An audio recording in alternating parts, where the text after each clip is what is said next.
Who out there gives tips on Firebrand? I can do that. You could ask anyone. Yeah. What do you want to know? Yeah, what are you looking for?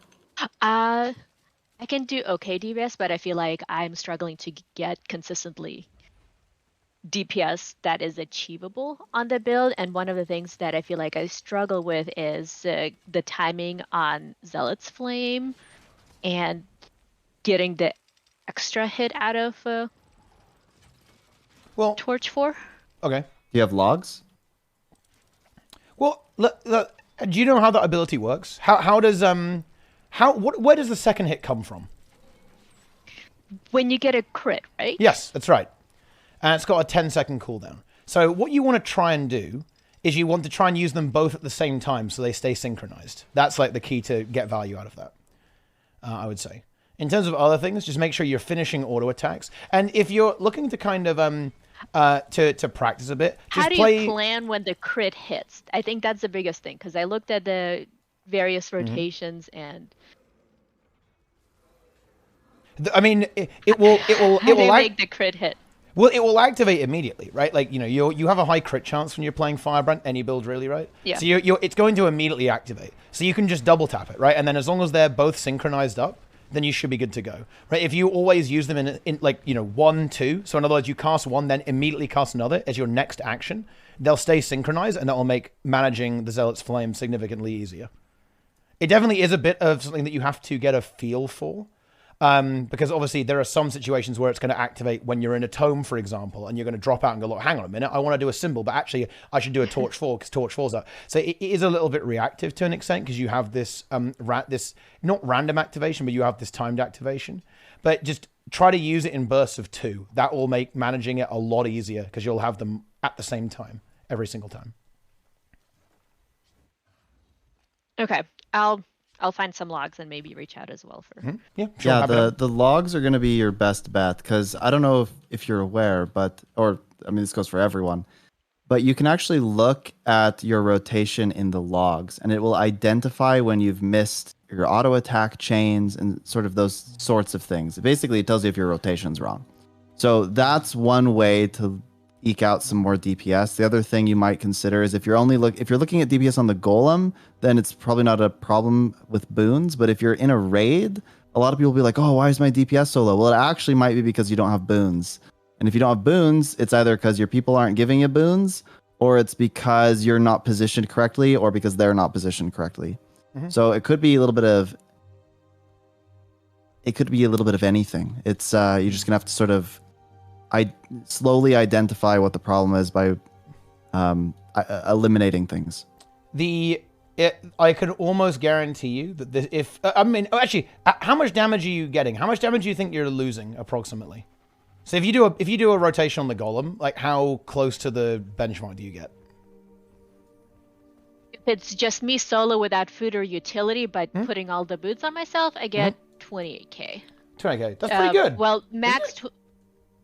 With the food and utility, I get I can max out 29 almost. Yeah. Sometimes 30.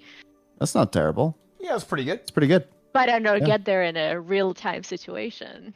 I feel like I should brain short circuits. Oh, I see. Yeah, okay, so because then it's about learning this is actually a big misconception as well, because then it's actually not necessarily about your rotations. I mean, your rotation is still important, obviously, but it becomes more about understanding the phasing of the boss and when to use your big skills to not like hit into invulnerability or those sorts of things. So on the bosses, it's just going to depend on you learning the mechanics really well and understanding your positioning. That's how you're going to increase your DPS a lot in a real situation, is just getting deeper and deeper knowledge of the boss and being able to make decisions quickly. So, yeah.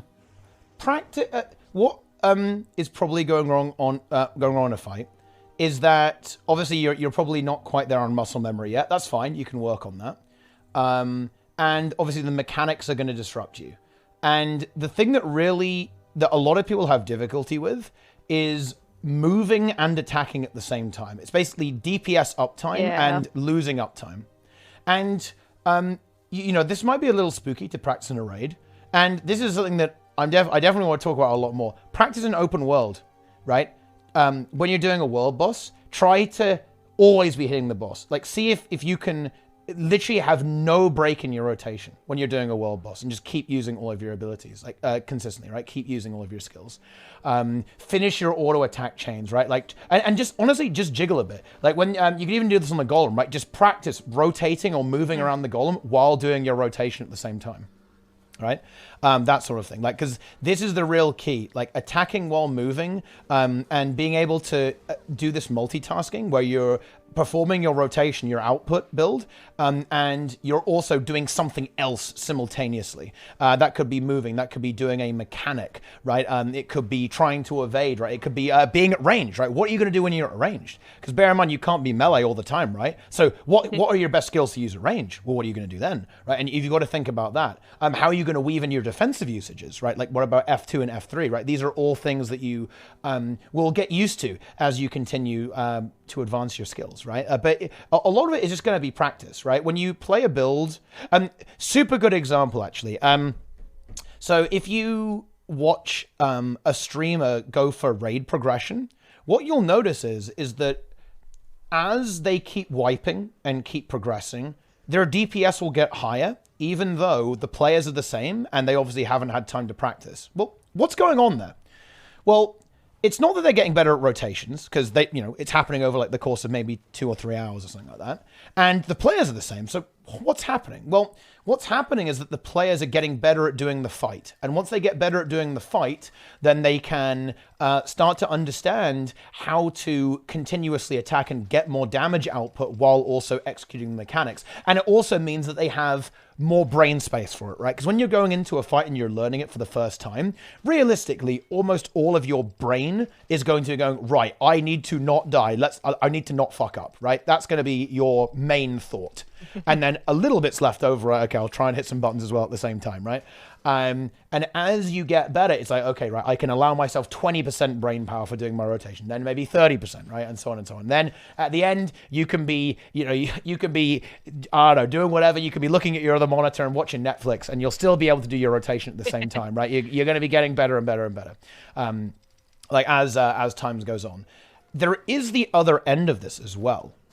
If you're finding that your damage is falling off a little bit in encounters, then what you can do is you can try to have such a familiarity with your class and with all of your abilities and rotations and utility skills that you might have access to, and just like have it so that you don't really have to think about it that much. It's not an active like, what's next, right? What should I be using next? Oh, should I be using this ability now? You should be almost like it should be circumventing your mind and just going straight through your nervous system and making you do it, right? It should be very reactive. Like you shouldn't have to think about it that much. And if you keep practicing and learn your class, and it's like, oh, I know what that ability is. Oh, I want to chain these two skills together. Oh, like this skill is my highest priority skill. Oh yeah, that's my CC skill. Right? I know. Oh yeah, I know I've got my pull. F1 third skill, pull, boom. Okay, F3 second skill, taunt, boom. Okay, reflect, F3 third skill, right? And so on and so on and so on. Resistance, what does that do? Okay, well, immunity to movement impairing conditions, right? Boom, fourth skill, tome 3,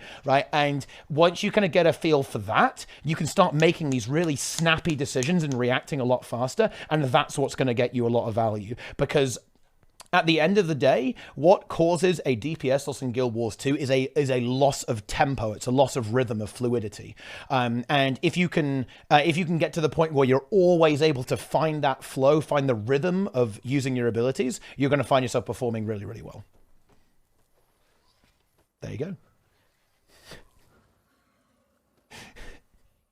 Thank you. And actually, some of those are really good suggestions. I hadn't even thought about moving while hitting the golem, because if Golem's not moving, why should I move? Exactly. Yeah, and you know what? Frankly, sorry, I wanted to add. I just wanted to add that a lot of people think that the golem is like the best way to learn your rotation. For me, I just can't stand it. Like, it's so monotonous. And, like, obviously, it's a good place to start, but once you get to a certain point, it's actually better to go and do like world bosses and stuff. Yeah. Because then there's something happening that's requiring you to move around a little bit and interrupt your rotation. So it sort of forces you to learn to adapt, and thus you learn the feel of the build better. But yeah, like Fine, start got the golem, go to world bosses, go to meta events, use the build in contexts where you're going to have to be moving and doing some mechanics without like great punishment. And then you can move on to things like strike missions and then go into raids with it. That's usually what I do, is I just mess around with the build a lot. Yeah. Practice it and always be in that improvement. So that's a really good tip there from Sneb, definitely. You know, get out there, get on some bosses and have a go, right? Try some of the normal mode strike missions, for example. I think they're a great place to practice, actually, because they're still quite dynamic. You know, if you look at something like Harvest Temple, there's a lot going on there, right? That's pretty crazy. You know, or Kaineng Overlook, for example. You know, Anka is also quite a mobile fight. Great place to practice your rotation and see if you can get some more damage and, you know, beat all the other noobs in the group. All that kind of stuff. Yeah, I really like open world as well. You know, like get in there and do dragons and try and do dragons and like really be the biggest pumper in the group and get that fight down. Don't go into the downside. Avoid all the attacks and keep up your damage at the same time. I think fractals are really good actually as well for this sort of thing. Because fractals they're pretty dynamic actually, you know, particularly the challenge modes if you're into that sort of thing. I think they're a really good place to kind of get into this and start pushing your damage out there, because you're going to have to be moving a lot, you're going to be dodging a lot, and maybe a little bit more than raids even sometimes. So that's really good too. But yeah, it is just a case of practice and working on these underlying skills. So ability fluidity, being able to control your character, right? Control your camera at the same time so you can see what's going on, be aware of the situation, and also moving your character simultaneously while attacking something, right? There is actually a really interesting way if you want to go full baptism of fire. If you play PvP, attacking while moving, it is going to be, you will learn very quickly, trust me. So PvP is a really good place to practice, and actually world versus world too. Because World vs. World might be a better option if you don't want to go super baptism of fire. Because PvP is quite intense. It's very, you know, on the individual, right? It's like, oh no, I'm losing a 1v1. I'm feeding, right? That's not always nice. But if you go to World versus World, that place is super movement oriented. It's all about stacking together with your commander, responding quickly to the enemy, right? And quickly dodging away from stuff. It's really good mechanics training, right? Like just that real core baseline, it works everywhere, right? And what's really cool about this is that right now you're learning Firebrand, right? But if you really target the core nuts and bolts mechanics of the game, what you'll find is that you'll actually have a really easy time picking up other builds as well. And you won't have to like learn from scratch, because a lot of these core mechanics are applicable on every single build and every game mode as well. And that's really fun, because it means that instead of like, oh man, I've got to learn this build all over again, I've got to learn another build, are you kidding me? It becomes a lot less of a chore, and it becomes more of an automatic process, because you don't have to relearn everything, because you've got this baseline of mechanical ability that means you can apply it to everything, right? And you go, like, okay, I can do this, I can do that, right? And then you carry the raid.